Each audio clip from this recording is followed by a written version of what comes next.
Welcome back to Rapping Wrestling. It's your boy T the Monster. Ladies and gentlemen, we back here for another week. We're gonna go ahead and talk about everything that I done missed in the past couple of days. I do apologize. I did see everything. I did see Saturday Night's main event. I did see the SmackDown and the Raw after that. So we're gonna go ahead and catch up on that. So my apologies. We went and got a new camera, so we upgraded the production a little bit. So I was doing something that was at least, keeping us on track. So let's jump right into it. So first thing on the topic, we got Cody Rhodes and we got Kevin Owens. Okay, so if you saw the match at Saturday night's main event, you saw that at the end of the match, which I kind of predicted that Cody Rhodes was going to win. Randy Orton didn't come out, so I was wrong in that prediction. But Cody Rhodes did win. But at the end of the match, when Cody was going to go speak to the crowd, Kevin Owens came in, kicked him in the gut, and hit him with a package power driver, dropped him right on his head. And so, number one, I want to say shout out to WWE for unbanning that move and making it something that, is more like, not protected, but it's more, they're building it to be something that it's dangerous. So shout out to WWE for doing that, making a move more devastating in that matter as well. Cody Rhodes, great job taking that bump. From what I understand, I've actually seen him behind the scenes actually selling the shit out of this power driver because he has a neck brace from what I've seen in behind the scenes pictures.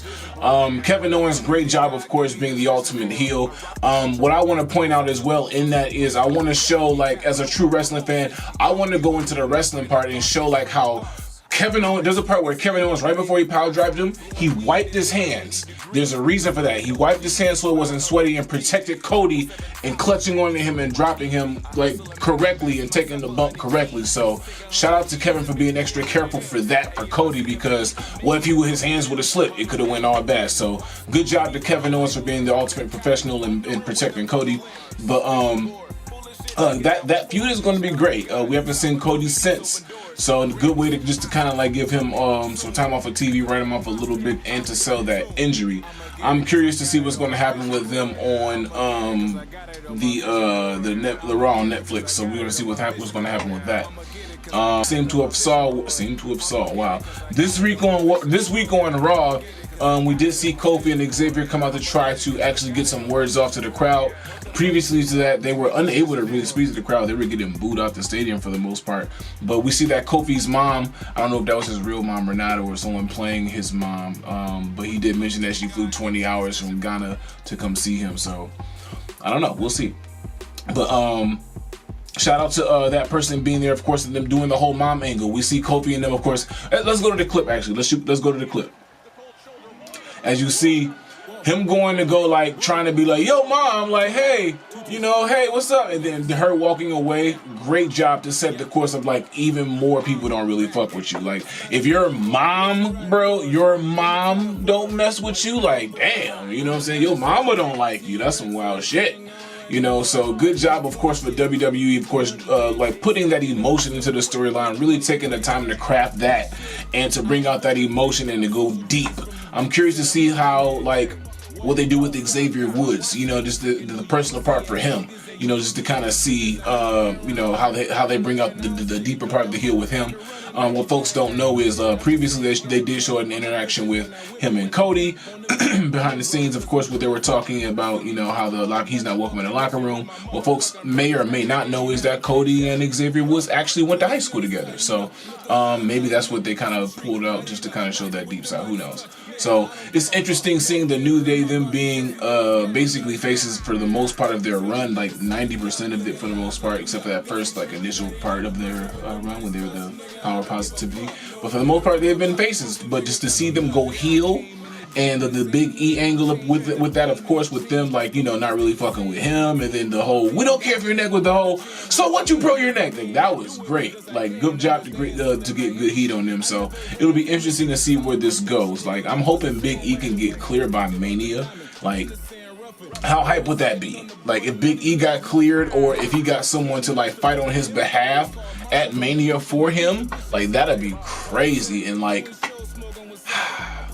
Wild World, he just hasn't been clear. He's been out of action for some time now, so it'll be cool to see what they do and how this storyline pays off. Another thing that I saw this week on Raw, recapping that as well, of course, is the promo with Seth Rollins talking about CM Punk. So He talking about he got to exercise some demons type shit. And I'm like, okay. So I was like, you're going to see a part of Seth Rollins you haven't seen before. It's going to be more brutal, more visceral, you know. You'll see in the clip, like what he's talking about, him being more visceral and going towards CM Punk and things. And so it's going to be a good feud. Like that feud is going to be what pays Netflix for a while, because the two not liking each other, like truly for a little minute behind the scenes. I'm not sure, like, you know, behind the scenes since Punk coming back, they've like cleared some things up. But we saw Seth's initial reaction last year when Punk came back. He wasn't with it. So I don't know since then if they cleared some things up and decided, hey, let's work together and let's make some money out of this. Whatever the case is, it's like, man, look, as long as they're being professional, the fans, the true fans that are behind it, like that know the storyline and what's really behind the scenes too, they know that this can be a great feud, because it's one, it's personal, and then two, of course, it's like, well, these two are really, you know, really good wrestlers, you know, barring injury. Like both of them in their prime would have been a great match. Great match. Not to say that this one won't be. So it's interesting, man. It's nice to see what they can do finally now that CM Punk's been cleared. So one thing I want to highlight as well is Drew McIntyre. Drew McIntyre, he's back to being bitter, fucking with everybody who's been with Roman Reigns and messing with him and kind of like destroying their day. I get it, like from I'm loyal, like, all y'all was like F Roman Reigns, but now y'all like, yeah, we got his back. And he's like, hold up, nah, I'm still with it. So I like the fact that Drew McIntyre's character is standing 10 toes down on his beliefs right now. He's doing some of his best character work. He already had, I think, what was feud of the year this year with him and Punk. I think it'll be interesting to see what really goes on between him and Roman. I think that's what they're setting up to be. Like the next feud for Roman is him and Drew. It'll be nice to see what happens with that. We do know, like, of course, Roman's dealing with the bloodline over there. So it'll be interesting to see, like, if they feud afterwards. Seeing that Drew's currently going through the bloodline, and then, of course, the Raw Netflix debut is in like 2 weeks. So after that tribal combat match, will it be Drew that's in line for Roman? You know, so like I said, Drew been doing some of his best work. So shout out to Drew McIntyre as a character. He's cut a great promo this week. Of course, he won, against Sami Zayn. And things like that too. So one thing I want to highlight with Drew McIntyre sleeps with one eye open because I am coming for you.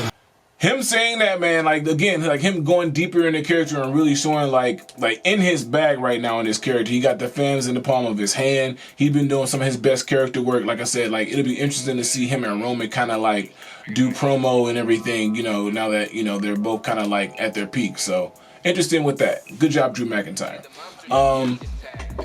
Before we get out of here, I want to give you my top 5 wrestlers right now in WWE. So my top 5 right now, no particular order, and this is just as of probably the last 6 months or so, who's been kind of like, you know, who I've been watching and kind of like carrying the company. Number 1, like I said, no particular order. We'll put Roman up there, of course. Roman coming back, of course, immediately draws my attention because it's like, yo, we've seen what he's done in the last 4 years, you know. So Roman, we'll put him up there as well, who I've been watching. It'll be interesting to see what he's kind of been doing. He's been kind of like quiet a little bit. So like him and the Bloodline, let's see what they do. I think they're going to kind of keep him off of TV until maybe next week, and they'll bring him back to kind of promote that Raw and Netflix match. Again, Drew McIntyre, kind of like how I was just talking about, he's literally just kind of what I said before. I don't have to repeat myself, but Drew McIntyre, based on what I just said before, you can put Punk up there. Punk has had like a hell of a year so far, so CM Punk, his promo work, his in-ring work, and he's done all that by being injured most of it.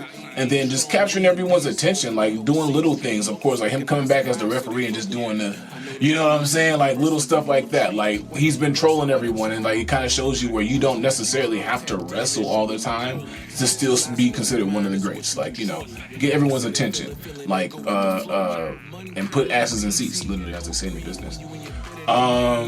Seth, of course, you can put Seth up there. Seth Rollins has been killing it, of course. The character work, of course, him being as great as he has been, him being the architect in the ring, of course. Him coming out of the feud he just had And then number 5, who else has been on my radar? Kevin Owens. Like, you can put Kevin Owens up there too. Like, he's digging deeper into his bag too with Cody. And I realized I just didn't put Cody up there. Nothing against Cody. It's just that these are the 5 that immediately catch my attention.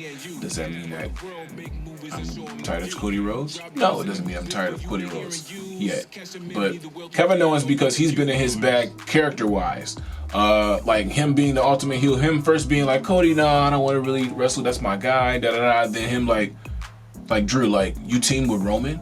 Like, bro, what are you doing? And like kind of like checking him about it, and then like beating Cody ass about that. So like, I love that. I love how him like pulling out that power driver, him power driving Randy, like just like showing like the viciousness behind KO. So I love what's been happening with him as well. So those are my top 5 of who I think, who's been doing the best in like the last 6 months or so. That's just to kind of wrap up the end of the year. Don't forget about Raw on Netflix coming up soon next week, guys. That's all I really have for you for this week. Until then, I will see you soon. Everyone, I'll see you next year. That'll be the next time I drop another episode. So see you next year. Wishing everyone a great new year and all that good stuff. Holla at your boy. Peace.